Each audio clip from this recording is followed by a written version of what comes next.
Literally, Henrietta Lacks's cells are in all of us. Yet that black woman is given no credibility. And there's still not space for black women in science except as test subjects.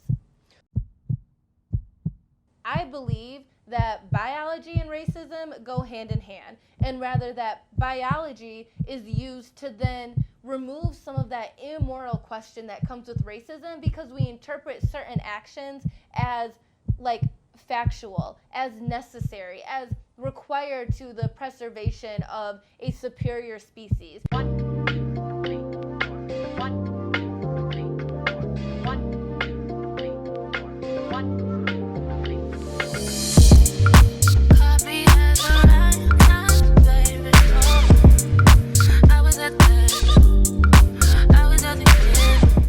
Hey y'all, it's your girl Abbie, and thank you so much for tuning into our third episode of Talk To, Not At, hosted by me and produced by the Debate Boutique Network.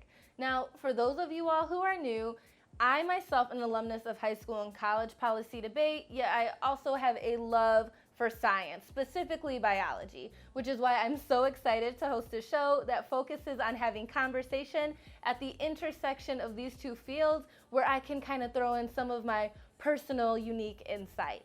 Now, I'm so excited that everyone was able to join us for episode 3, because I'm already like, whoa, we've made it 3 steady weeks of Talk To, Not At episodes. And if you haven't really got the vibe yet, each episode involves a unique conversation on some cultural or social issue that adds pressure and influence to our everyday lives. And then we use that conversation to update ourselves as to what's going on, upload ourselves into the conversation, and then talk about what's up next, now that we have this holistic perspective. But we make sure that we involve conversation that will help protect our physical and our mental health, because some of these issues, y'all, are tough. So we need to make sure that we protect ourselves while we're talking about what's going on. But anyway, I'm so excited you all could join us today. Enough about me, let's talk. So for those who don't really know me personally, I keep saying I have this love for biology. What I mean by that is I actually went and got my bachelor's degree in science, specifically biology. So I was that kid where it started off in high school, like my passion for science. So when you could take an elective course, right, where maybe you're taking art or music or PE, I'm doubling up on science classes because I was that nerdy. Yeah, I'm sitting here like, oh my gosh, I have a free period. Yes, not only can I take AP chemistry, but I can also take anatomy at the same time. Let's get it. Yeah. And then I'm on the debate team at the same time. So I definitely had coined the phrase for where I'm from. It's called a kerm. Y'all may not know that term, but that was what I was kind of labeled as when I was in high school. Yet, one of the things that I took away from my experience in debate and then my experience also in these science courses was that, like, politics is scientific. Like, science matters when it comes to politics, but also science is political. We like to say science is all evidence-based, all factual, but the reality is that science gets a lot of influence from cultural norms, questions, and understanding, and not just now, but throughout history. So I think that's really important to kind of talk about, how do we understand biology? And in fact, what is like biological racism? How do we know that all of these ideas that we have are fully factual and evidence-based and not influenced or plagued by other people's biases or by anti-Blackness? I mean, one of like the easiest ways for me to kind of start the conversation is when I think about astrology, right? Technically, astrology is a scientific concept, and it's something that I've taken a course on, the study of stars and planets, and we also have our own cultural interpretation of astrology when it comes to your zodiac signs. Yet, for all y'all right now, please do not take this personal when I say it, and please do not personally dislike me, but I am not a fan of zodiac signs. I'm not someone who's like, ooh, what's your sign? Oh, we're compatible, we're not compatible. I actually have a very low threshold for zodiac signs. So I am so sorry if y'all are like, oh, that's because like you don't understand the truth of what's going on, or if you're like, oh, Abbie's a Sagittarius, that makes sense. They're always questioning and debatable about certain things. That's just kind of how I came to understand astrology through my science courses. And also when it came to my conversations and debate, because while I recognize that yes, there is truth to the ways that star formation happens, different patterns, and then also the ways that that may influence different energies that are happening at that time, that people are being born or life experiences are happening. There's also the fact that in terms of the historical context, astrology gets really attributed to like ancient Greeks and Romans, yet it was actually the Babylonians and like Northern Africa that came up with astrology. And it was a religious concept that was based on science at the time. And not only that, but when these areas were then colonized by Rome and by ancient Greece, they stole that knowledge, detached it from the culture and the literal black people who lived there, rewrote that knowledge, whitewashed it, and then reascribed terms that situated themselves, their own mythologies, and their own gods. So like Sagittarius, Capricorn, Aries, right? Aries is a great example. That's not what those concepts originally meant. So my issue is then, okay, when it comes to the conversation of not just astrology but science in general, it's very clear that cultural norms definitely influence the way that we think and conceptualize what something is supposed to mean.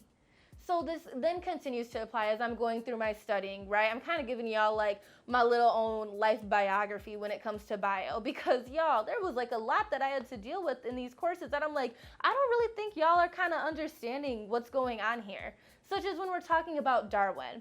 Now, we've all taken a course either in middle school, high school, or if you had to take a core course in a college course, then we've heard about Darwin before. And this man is known as the father of evolution. We praise him in our science courses. Like, we read his literature. We think he's so amazing.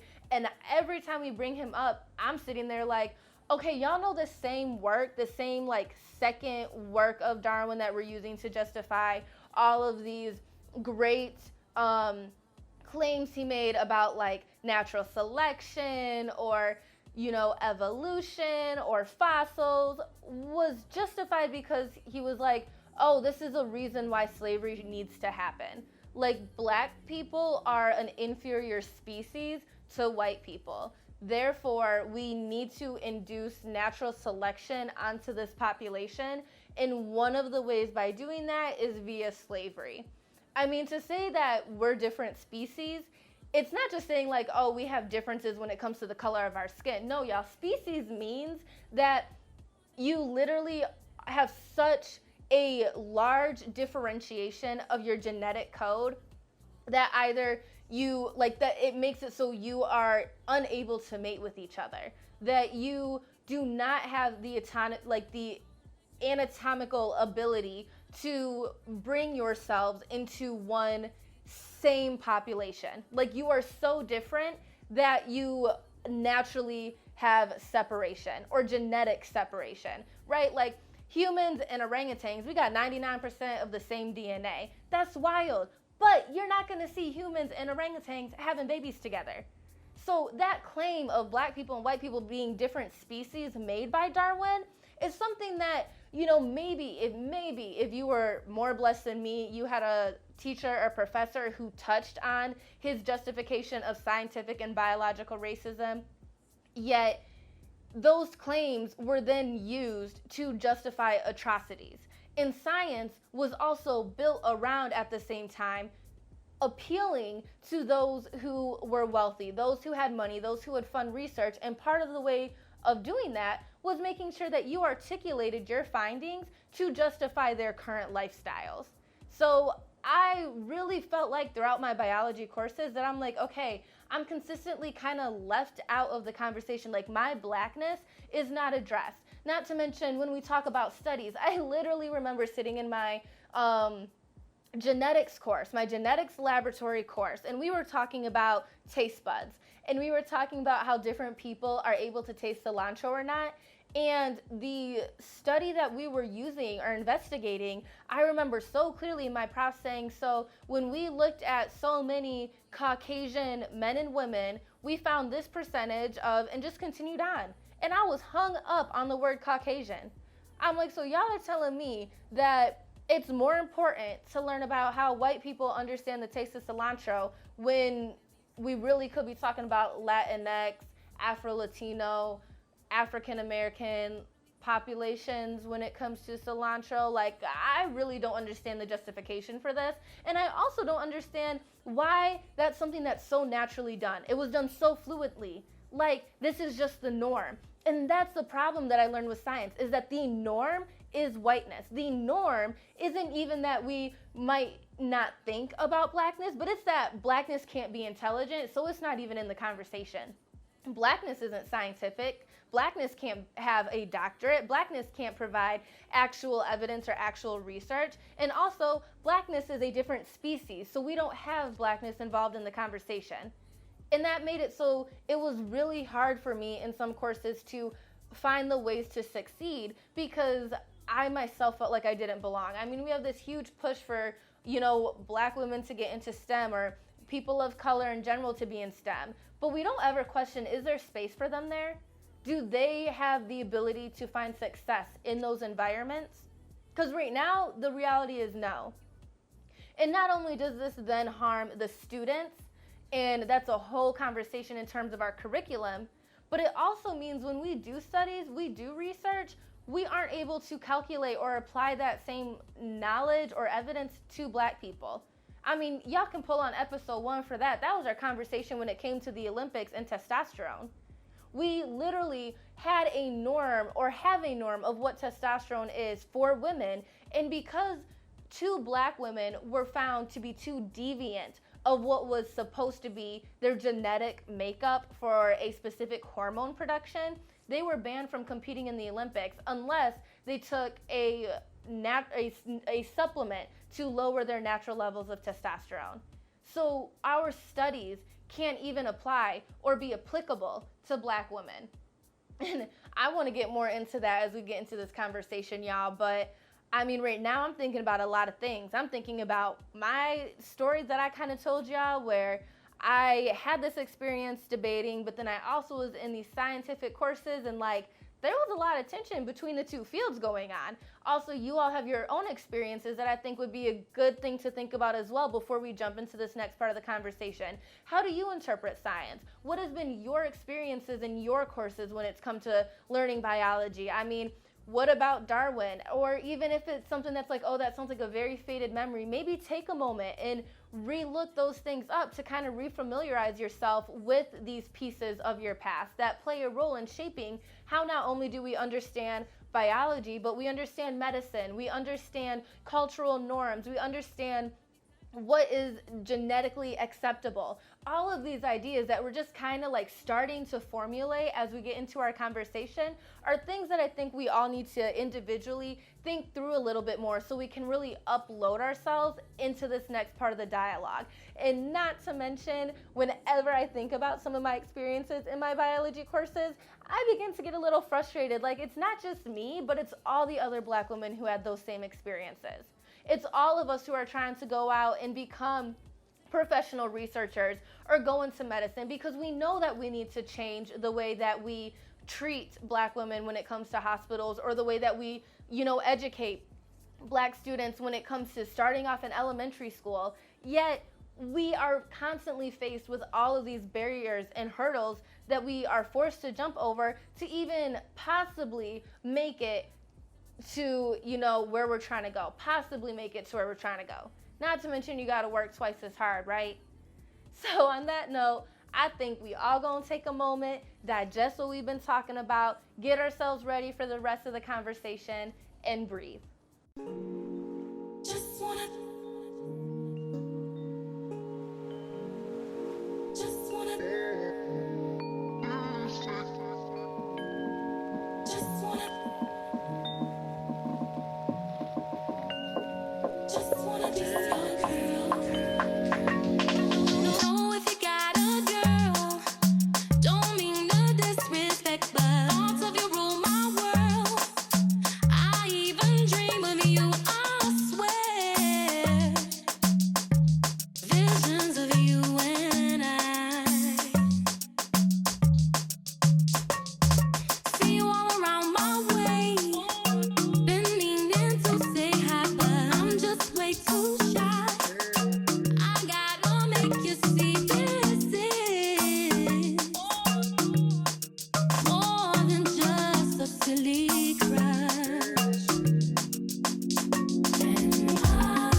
I hope we all took a moment to breathe. I know I needed that because I was swimming in the ghosts of my past at that moment. I hope you all kind of caught my little nerdy Harry Potter reference there. Maybe. But anyway, I was definitely needing to like clear my head as I was thinking about how biology has applied to me and how there's so many things that I've learned that I need to unlearn, that I really took as just facts, evidence, go with the flow type of thing, because science is all, based on quantifiable things or things that are like provable, and if that's a word. But I realized that, no, it's not. It's actually very culturally influenced. And I hope that you all had a moment to go through your relationship, your experiences, and think about some things that, maybe I need to rethink this. And let's engage in a conversation to then determine, should I rethink this? Like, how would I think about this concept differently? I also hope that you all had a moment to read that quote on the screen again, to keep it in the back of our heads as we plug into this conversation, because that kind of sets the tone for what we're talking about today. And I guess to truncate my feelings of what's going on right now is, I believe that biology and racism go hand in hand, and rather that biology is used to then remove some of that immoral question that comes with racism, because we interpret certain actions as like factual, as necessary, as required to the preservation of a superior species. Yet I also think on the other side of it is that, biology is founded in these practices that are influenced by current cultures at the time, to then say that this is what it is, right? Racism and biology work together to establish each other, to give more coherency to each other. Biology uses racism to then interpret what is factual, and racism uses biology to help remove some of that moral question that we have going on. So I think it's really important for us to give ourselves the space to ask some of those questions, because I don't think academics did that for any of us. I mean, unless you were blessed with a very critical teacher or professor, which I really wasn't, then we didn't really get that room to question, okay, but why? Why is this? Who determined that? Why is Darwin so great, right? I mean, can we just have someone say for what it is, and like Darwin is a racist asshole and we really shouldn't praise him like we do? But no, we weren't really given that room when it came to our academic courses. And I think we need to make that space for us now. So when I kind of make that statement that biology is racist, right, I am basically referring to our understanding of species, of humanity, of different areas or ecologies or environments is founded in this biological racism format or intersection, where we literally give humanity the requirement that it has to perform biological racism onto outside species. That's kind of the conversation we talked about with Darwin a little bit previously, or just, a few moments ago, where Darwin said certain species aren't the same type of human. And we make this requirement that the true human, the real human, i.e. the white privileged human, has to have their biology founded on forms of anti-Blackness to give coherency to their privilege, which means that there are always going to be acts of anti-Blackness that are inflicted onto the other or the subaltern to then justify their positionalities. And when I say theirs, I mean white positionalities. So I guess in people's biology, and when I say biology, I mean it in the way that we're talking about it today, where biology is a mix between science and culture. It is not just facts and genetic code, but that mix between genetics and cultural interpretation of those genetics. That type of biology will be racist, is racist, in that no matter what people intend to do, that subconscious acts of racism is always going to be emanating or to accidentally be perpetuated. And I say accidentally because I'm not trying to say that everybody out here who is white is just a racist person and purposely does acts of racism, but rather that there are some larger structures going on that are used to define people's very biology, that is influenced by cultural norms and understandings, that makes it so people don't necessarily have a choice to participate in anti-blackness. Just like black people don't have a choice of what positionality that we were born into, there comes to a point where the very fabrics of our entire understanding of how the world operates, of what it means to be human, and when I say human, I again mean like the white privileged human, and what it means to be human means that there are certain privileges that you have, but for those privileges to exist, there are certain acts of violence or underprivileges that someone else must face. So in the conversation of biology, that means that biological racism is a thing, or that people don't necessarily have a choice to be born into different positionalities, but that to be in that position of white or to exist in a world of whiteness means that you will always accidentally perpetuate or uphold through your very existence acts of racism because it's attributed to your biology. If that kind of makes sense. I kind of tried to explain it the best that I could, but let's keep talking and see if we add some more coherency to that, right? So we're gonna start with some history on this. So we're gonna bring it back to prior to science even being something that was oh, this is set in stone. And before science, right, we had religion kind of influencing, controlling the world, influencing laws. Religion and government was not separated. So when we first formulated who was the religious or the saved man, we ascribed that notion to white humanity. Even though we knew during the three Abrahamic religions, especially Christianity, which kind of became the powerhouse of the Western world, we knew that science, that history, that evidence, that those actual experiences showed that Jesus and his disciples and Jesus and his chosen people was not white. Yet it didn't matter what evidence was provided at the time. The secular man was established as the man who was given natural rights from God, and religion interpreted those rights as the white, specifically the white, able-bodied, privileged, cis, heterosexual male. And then some of those rights would then be passed down to other white people based on their proximity to that ideal social location.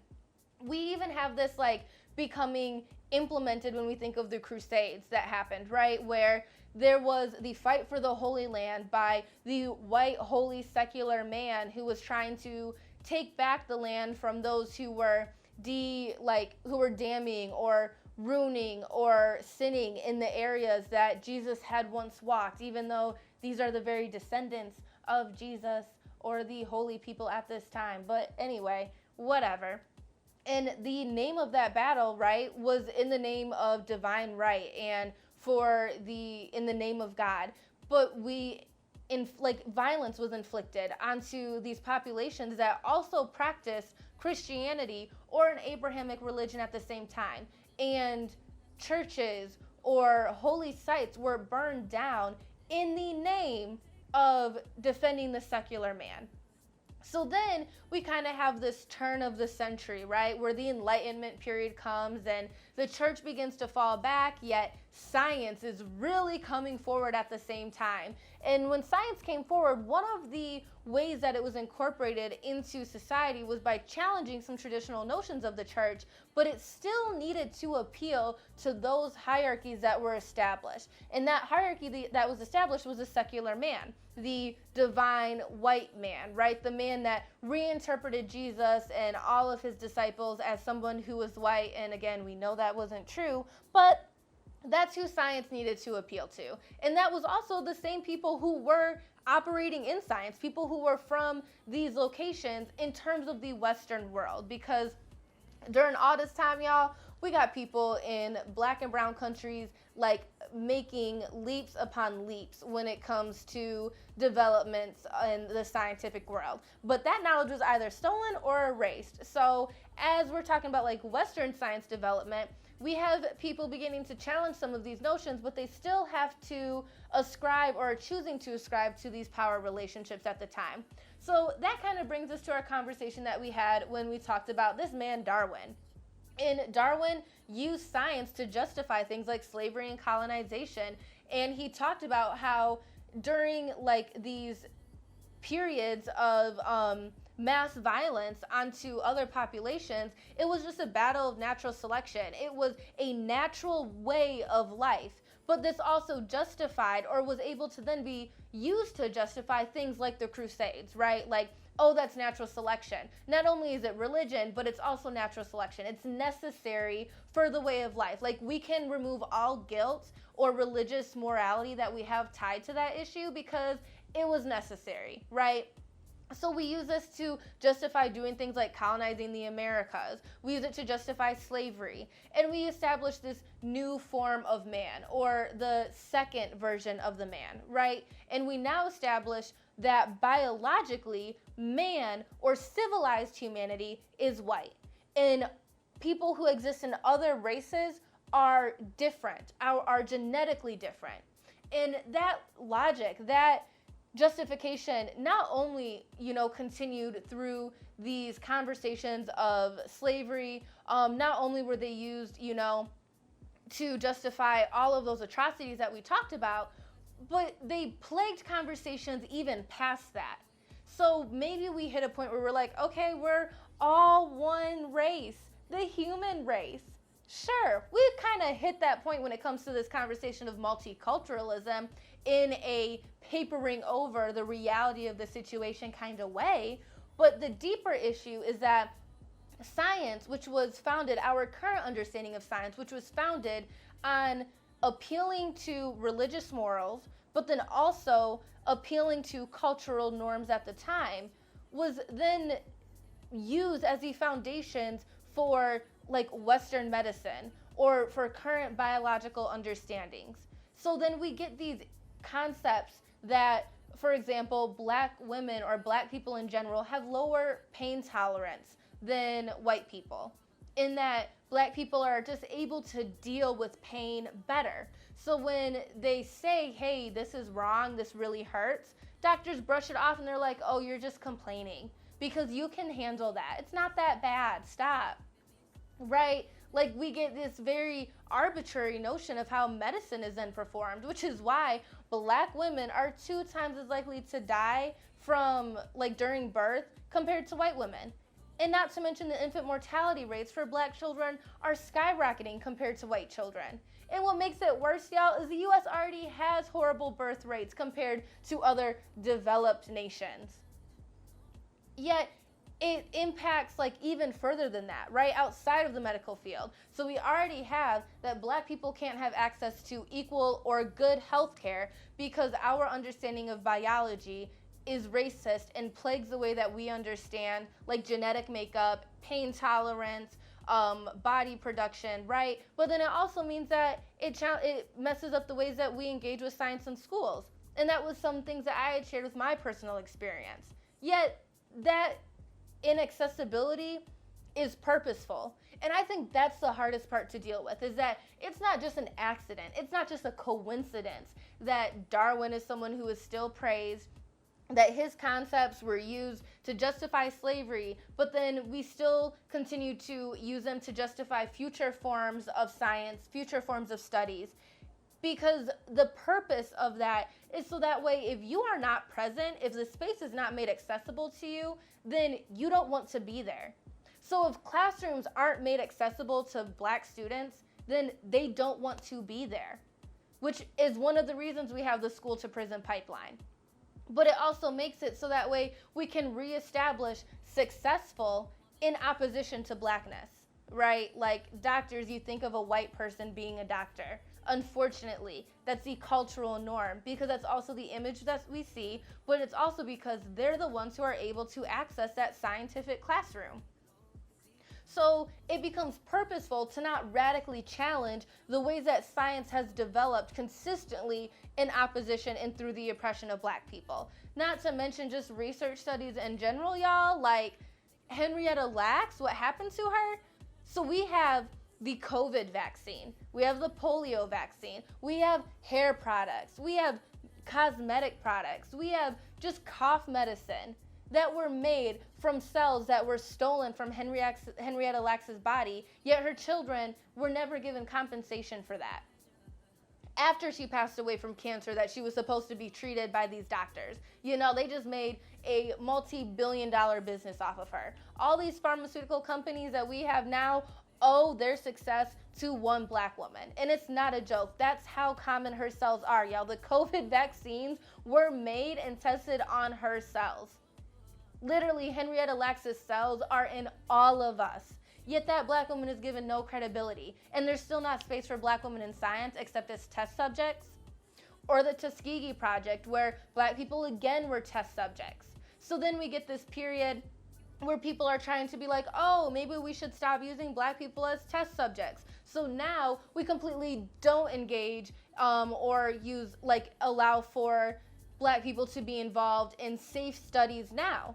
So when there's certain medicines that are taken, yes, we do have different ways that alleles present themselves, not different genes, right? But the way that the gene presents itself, such as we all have a gene for eyes, right? Yet you might have blue eyes, I might have brown eyes. So the ways our alleles are presented changes the ways that a feature that we all genetically have is different. So because those alleles can be different, that means different medicines can affect us differently as well. Yet in this new era where we don't allow studies to be incorporated or to like be racially diverse or to incorporate different populations, it means that they can have adverse effects on Black women when they might be great for white women. It means that certain pills that you may be taking that are supposed to be like maternity vitamins for a white woman may not provide as much vitamin D that a Black woman needs, which is tied to her fertility like rate and tied to her ability to carry a healthy child.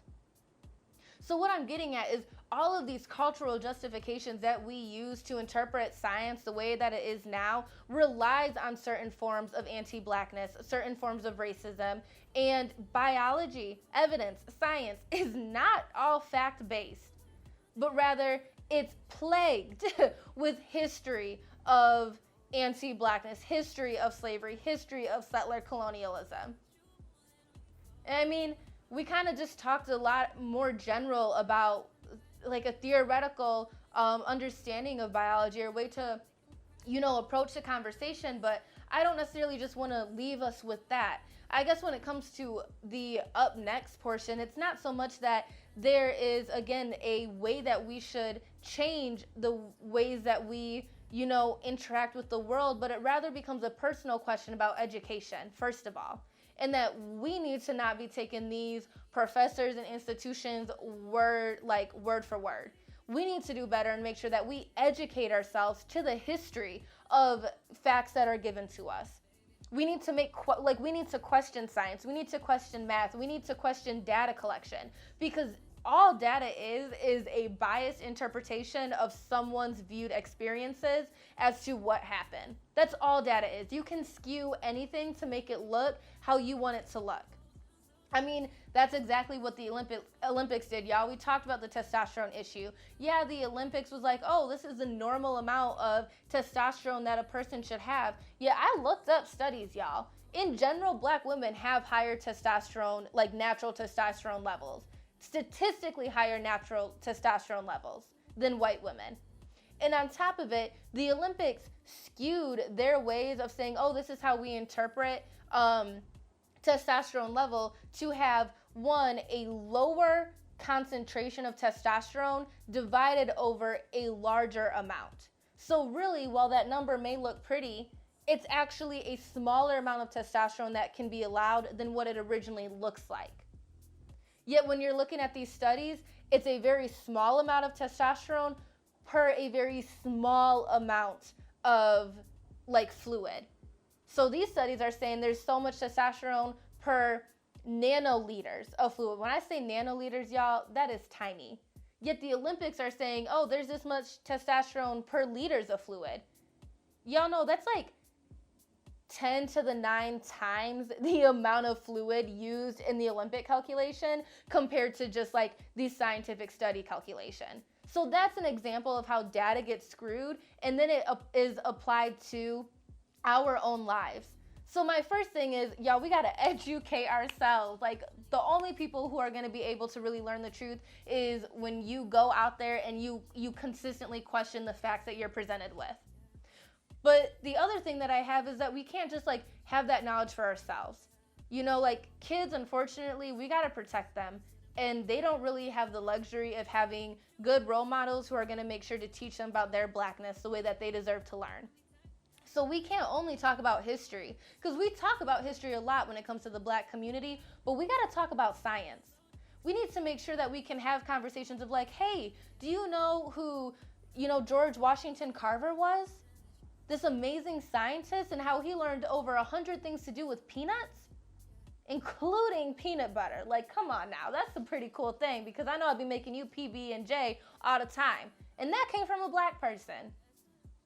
Yeah, we need to make sure that we incorporate conversations of science into our children's lives so that way they can see themselves in those fields, because ain't no way that we gonna have better rates for Black healthcare, for Black professors, unless, we start seeing people who know the full truth being able to access those fields, but also having the resources to do the uphill battle.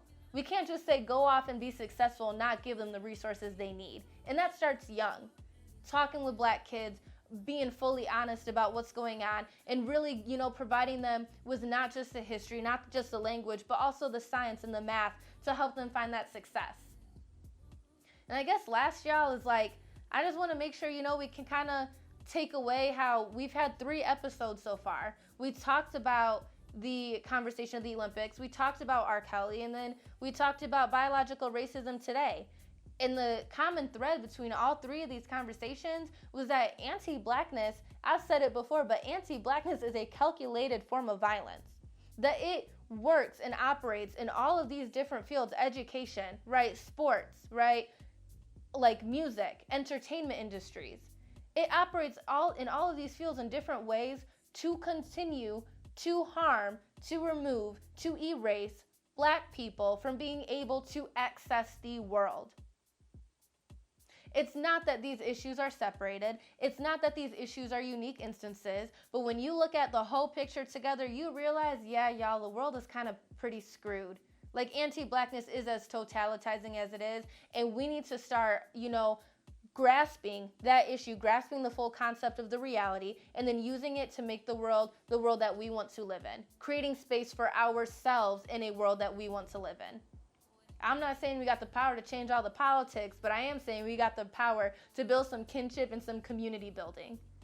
Now, on that note, y'all, I am so excited y'all are able to tune in with me for this 3rd episode of Talk To, Not At. I hope we were able to kind of bring it full circle into our past 2 episodes, and I cannot wait to see you all next week on Monday for episode 4. Thank you so much again, and I hope that you all stay safe and stay healthy. Telling me lies, making me cry, wasting my time the whole time, so just be careful what you take for granted.